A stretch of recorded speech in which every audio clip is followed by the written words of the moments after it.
lot of the problems in the world would be solved if a lot of people pursue entrepreneurship.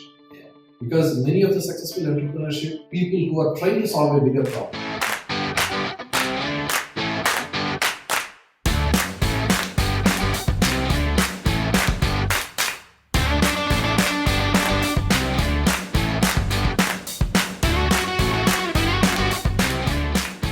Hello everybody, welcome to Entrepreneurship Simplified. This show is going to introduce you to those biggest entrepreneurs who's going to help you decode entrepreneurship to its roots, the real life challenges, situations, successes and failures so that you can pick up all their knowledge and implement in your real life to get into your dream of becoming the successful entrepreneur much faster. And this show is being done in association with Young Indians. Young Indians is a movement of youth to converge, co-create, influence India's future. As an integral part of CII, Confederation of Indian Industry, non-government and not-for-profit organization, which is playing a key role in the development process of India. If you want to be part of India's growth, YI is a place to be. And today's guest is a very special guest. He spent a good deal of time in US working with a lot of multinational companies, including Microsoft. And then he decided to come back and contribute to his family business. He is a second generation entrepreneur who contributed all his knowledge that he worked in overseas and improved the statistics of the company, KBC Infra. And also, he himself brought in all his knowledge into another software company called MindLogic. Help me to introduce CEO of KBC Infra, Pradeep Kaneganti. Hi Pradeep. Hi Rajesh. How are you doing? Pretty good. Excited to be part of this show. Thank you so much for your time to be on this show.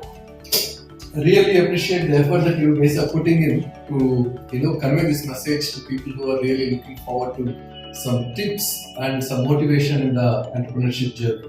Thank you so much. First and foremost thing, I really want to ask one question. Working in Microsoft, staying in US, and thinking of coming back to India, what was the thought behind? Interestingly, coming back to India was always on my mind. So I initially went to US to pursue my masters. So I did my masters in computer science from University of Massachusetts. And right after that, I got a wonderful opportunity to work for a couple of really nice firms, big firms. And there are things that I really liked working in those companies, like say Microsoft. And though I had a very good work-life balance, coming back to India, moving back to India was always on top of me. So always on the top of my mind. So eventually, after staying in US for close to 13 years, so I decided that it's about high time that I move back to India, both to take care of my family business as well as pursue some entrepreneur journey, start some entrepreneur journey in India. So in 2000, towards the end of 2016, so I came to India.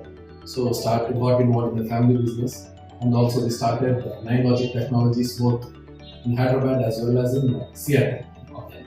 So that's been the plan has been in the works for quite some time, but it eventually materialized in 2016.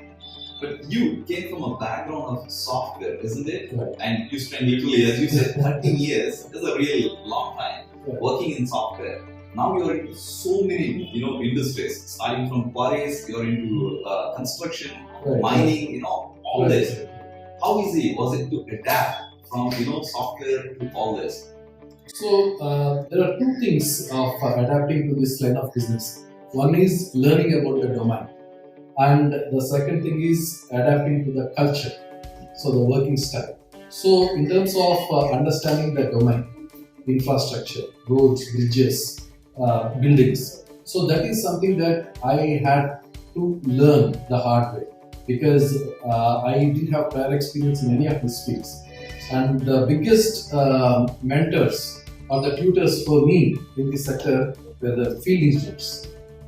So the site supervisors, the grassroots level people are the people who help me gain a lot of knowledge. So that is one thing that I stress for anybody who's going through this entrepreneurship journey is get your hands dirty. So get to the bottom of the whatever task that you're doing. Talk to the grassroots people. Understand the nitty-gritty details of the business. Unless you understand the finer nuances of the business, it's very, very hard for you to grow and even sustain. So in terms of being able to communicate, so once I started in this field, I'm not very good at Hindi. But most of my workers are from Uttar Pradesh, Orissa, Bihar, Madhya Pradesh. So I always had an interpreter, so to communicate the message that I wanted to convey. So I quickly realized that the message that I wanted to convey, or the seriousness or the importance of the message, was not being communicated very clearly through an interpreter. So I had a Hindi tutor. So every morning from 7 o'clock to 8 o'clock, I had a Hindi tutor come to my house, brush up my Hindi knowledge.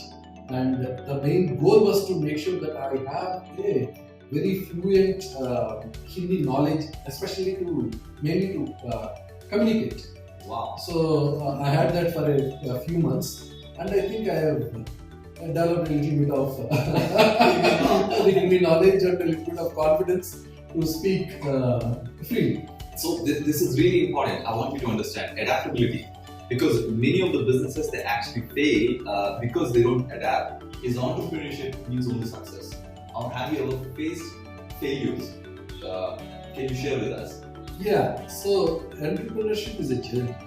So entrepreneurship is something that you have to work through a lot of hardships, and eventually, after a lot of perseverance, persistence, you would enjoy the fruit. But people have to be committed. People have to be so persistent to pursue the journey. So I tell you, entrepreneurship is not for the faint. So if you are not interested or willing to give your 110%, entrepreneurship is not something that is so easy to. The journey is not so easy. It's not going to be easy. Now, if they evaluate that probably they're not ready, probably they're not ready for entrepreneurship. What kind of qualities do you generally look into taking people into your employment, right? What kind of qualities do you look in them when you actually recruit people? So I'll tell you an example for that. I had a lot of friends who worked when I was working in Microsoft. I had a lot of friends who took the startup route. People who took the startup route, and they believed in their idea, and then giving whatever they could to that startup idea. And even if they fail, those people are hired in bigger companies, much bigger, larger companies, multinationals. They are given a lot of importance, because companies also do realize what it takes to run a startup. Because companies like say Amazon, which are so customer centric, so they do appreciate the experience that you have gone through, even if it is a success or if it is a failure. That means being an entrepreneur, you have to have a 360-degree idea of how to run the business, how to believe in your idea, and more importantly, how to make the customer happy. So even if you're not successful in your startup, this experience is wealth.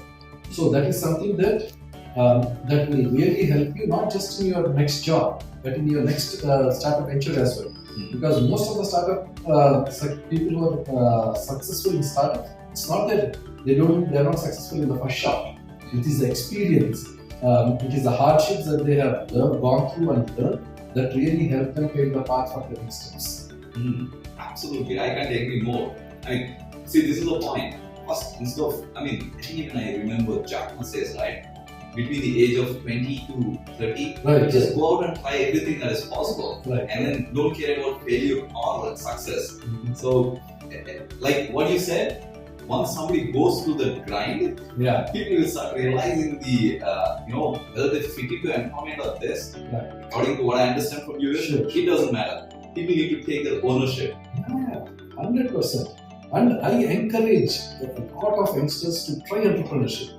Gone are those days where the standard learning coursework in your curriculum is going to be obsolete. So it already is, but in the near future it is going to be of little relevance because even colleges that are at the university level, they need to have dedicated coursework on entrepreneurship, giving them a holistic view of what it takes, how to navigate if you are really interested in terms of going for a startup route or working for a startup. Because I strongly believe that a lot of the problems in the world would be solved if a lot of people pursue entrepreneurship. Because many of the successful entrepreneurship are people who are trying to solve a bigger problem. It's a responsibility not just the colleges to inculcate this curriculum, but even for your platform per se.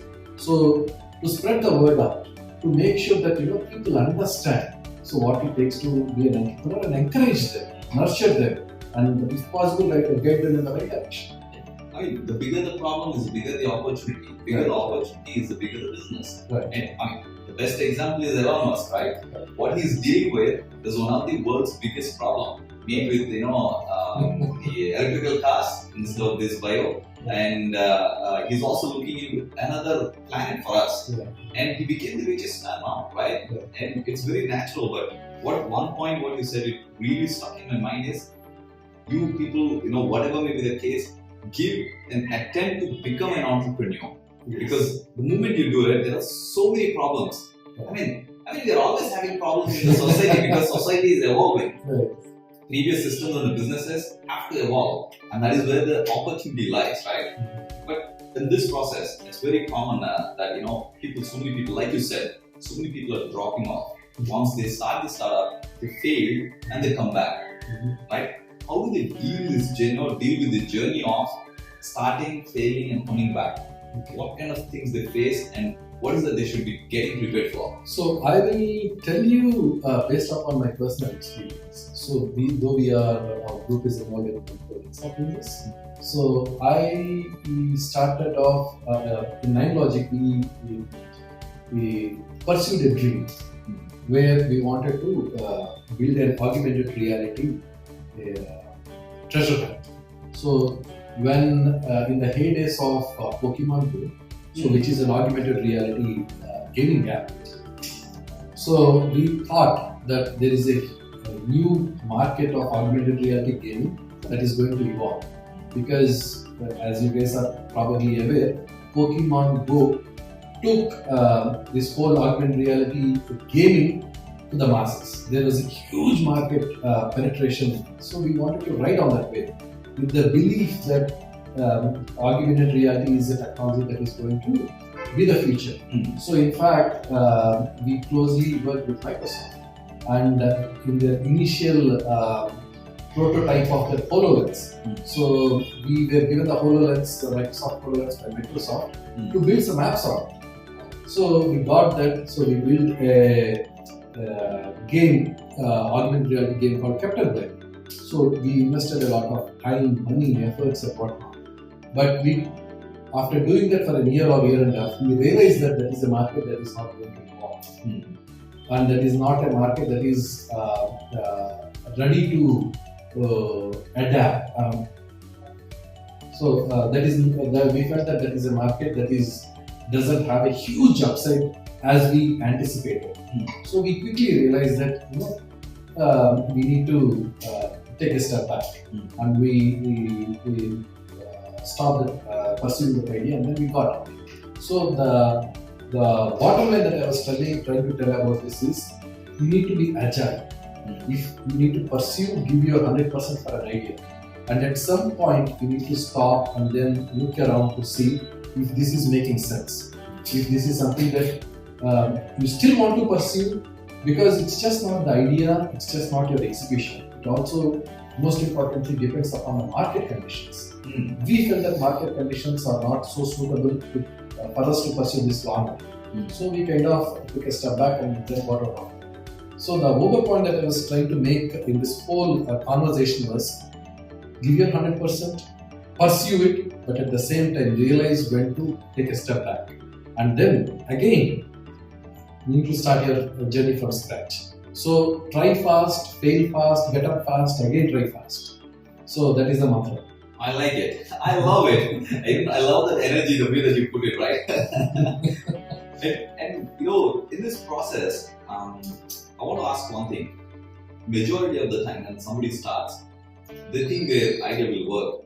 And many times it happens that, somebody, a third person watching them will always doubt. What is your thought about, having a mentor, right mentor to look into, you've been talking about literally monitoring the whole journey and then see if it doesn't work, we come back, right? Right. So do you think a mentor is required in this process? Absolutely. Because without a mentor, it's like navigating without a GPS. Sure, without a GPS, you'll travel, but you will not reach the destination. Yeah. Because entrepreneurship Obviously, it may take longer. Yeah, it may take me longer, or you may get lost, or you might run out of gas. So there are a number of possibilities. So having a mentor is absolutely important. And there are many, like I said previously, there are platforms that nowadays are at least making it easier to seek that kind of mentorship. But most importantly, even the mentor, he looks at you, evaluates your idea, your personality. Is this person really passionate about this idea? Because if you look at it, there is an alarming rate of startup failures in India. 97.8%. Exactly. So that's really alarming. Yeah, because there are, like I said, quite a few factors: market conditions, and how strongly do you believe in that idea, and most importantly, your cash flow as well. Having the idea and having the market is not just enough. Many of the startups, they fail because of their cash flow. Because right now the dynamics in the startup market is every startup wants to do as much as market penetration. In terms of doing the market penetration, they are blowing up thousands and thousands of crores. So some of these unicorns, Swiggy's and Zomato's or Ola, Uber, sure, they are cash-rich companies backed by big multinationals. Sure, they can do that. But even for the smaller companies, you need to understand how much cash flow you have right from day one. How much is your customer acquisition going to take? Because your customer acquisition cost should be recovered within a year. So if not, you will quickly run out of cash, and there are an alarming number of startups that are shut down primarily because of these cash flow issues. So understanding the nuances of the finance right from day one is most important. Cash is like oxygen, right? Cash is like oxygen for the business. Right. Without it doesn't have it. It's really dangerous. True. But what exactly 9Logic is doing other than the games, like you mentioned about it, right? So what are the other services that? So at 9Logic, we initially started off as a Microsoft shop. We have executed a few niche projects in Microsoft in the Microsoft cloud space, Azure space. Our team was running the entire DevOps for SQL Azure. 2021, India is a top priority for Amazon in the technology space because there is not a whole lot of technology adoption, as in cloud migrations, cloud development in India. But that is a huge impact market, and that's been evolving the last year or a couple of years. So for 2021 and 2022, so companies like Microsoft and Amazon realize that there's a huge potential in India. So there is going to be a lot of technology projects that are going to kick off, especially in India. And the challenge that we anticipate is there is not a whole lot of skill set that is required for doing this kind of things. So the people, we have shortage of talent, and the people who have the talent are high in demand. So there is going to be a scarcity for people with this kind of skill set. You heard it. If you're looking for any migration towards the cloud, 9Cloud is a company to look for. But at the same time, he made a lot of important points about the industry itself. If you're looking into entrepreneurship opportunities within that zone, you can look for it. Amazon's top priority is India. So look into the skills that are required for that zone and then find out, be it entrepreneurship or even if you're looking for employment, they're already going big with that. if there is one quality Mhm. that entrepreneurs must have, otherwise they should not even think at this moment, what is that one quality? So I would say introspect, self-introspect. Do your due diligence in terms of what it takes to be an entrepreneur, what it takes to pursue your idea. I'll give you an example. There are lakhs of people who are graduating out of engineering colleges every single day or every single year. So very few of them are actually employed. And we did campus interviews. We visited quite a few colleges, and when we did that, we go through a 3-step screening process: analytical, aptitude, programmatical, and one. When we did that, the pass percentage, people who are able to get through all the 3 interviews before the HR interview was 4%. Oh my God. Okay. 4%. So, going through this conventional learning ways is good, is fine, but at the same time, you need to understand how can I differentiate myself. Because if you don't do that, I'm sorry to say this, but a lot of these uneducated youth are the biggest problem that India is going to face in the next 5 to 10 years. Because your education qualification is not enough or geared up for you to sustain in a job or get in a job. So how do we make sure that these kids are employable? How do we make sure that these kids are knowledgeable enough or trained enough to pursue their entrepreneurship journey? So that is the most important thing that is right in front of all of us. That is a challenge that people who are experienced, educated, businesses or mentors like you should focus on. How do we help these people navigate into jobs or into entrepreneurship? Otherwise, we are going to face a huge problem. If you're looking into YI, as an entrepreneur, if you want a mentor, we have a program where we can kind of bring in through the screening if you want to mentor. But it's the basic thing. Now, you want to enjoy as a student, alright, you enjoy, but make sure you spare the time on how you're going to differentiate, how you're going to be employable, how you're going to make sure that what the industry is asking and how you're going to offer. Isn't it? True. Because one thing what I realized at this moment is, this youth is powerful. So powerful, if they take one step towards solution, they'll become the strength. Right. But like you said, if they take one step saying that being a little bit lazy, they can become biggest challenge for the country. Biggest challenge. Because from my experience, right, we hire a number of, every year we hire a lot of people from different backgrounds. And both for our IT company as well as for infra company. And recently I had to hire a person, and that person has done his MTech in electronics and communication, and he neither had very good communication skills, soft skills, or neither had the sound understanding of that particular Domain knowledge.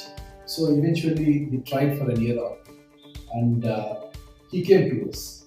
I kind of felt very sad with the whole journey of from where he came, what he studied, doing his masters, and being not able to find work for 2 years. So he was ready to do any job, but with that education is not something that is readily available. We don't have a position for it. So he eventually joined as a web job operator, drawing 8,000, 9,000 rupees per salary. And that is not something that has room for him to grow.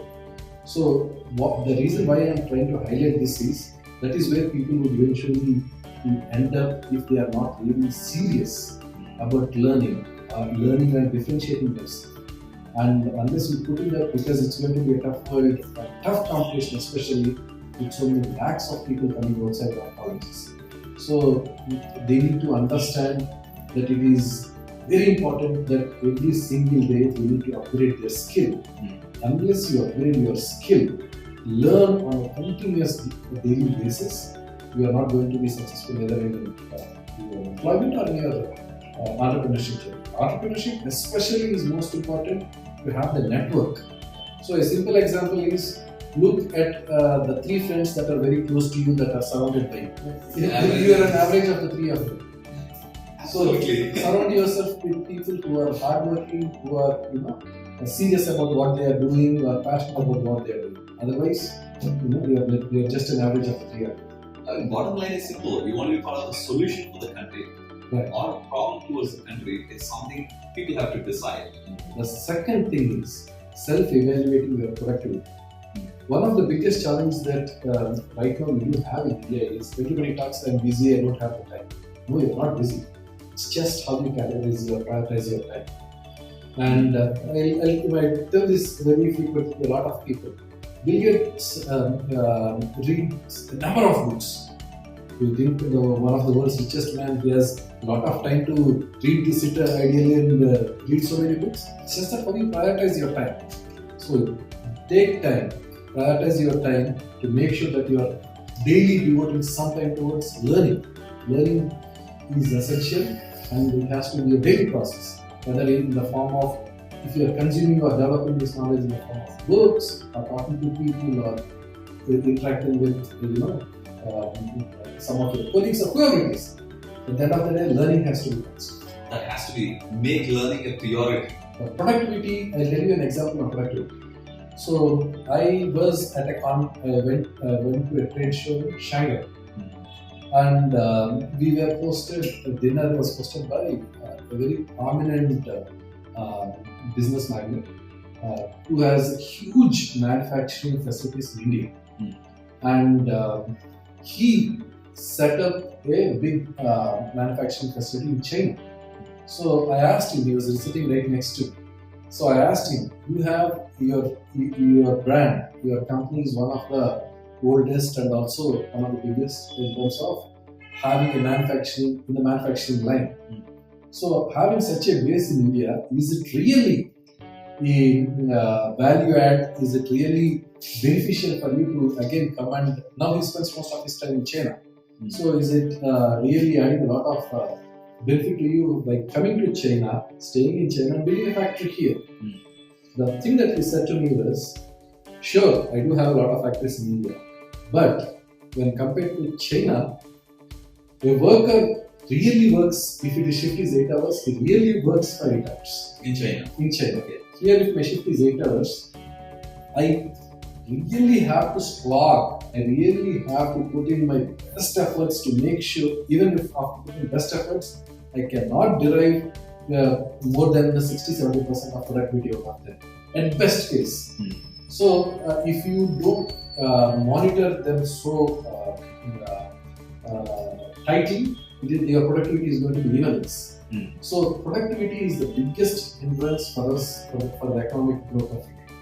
So it all again boils down to taking your work seriously, learning, and giving your 100% to whatever it is. So that has to start at the grassroots level. Yeah. Start from the grassroots level.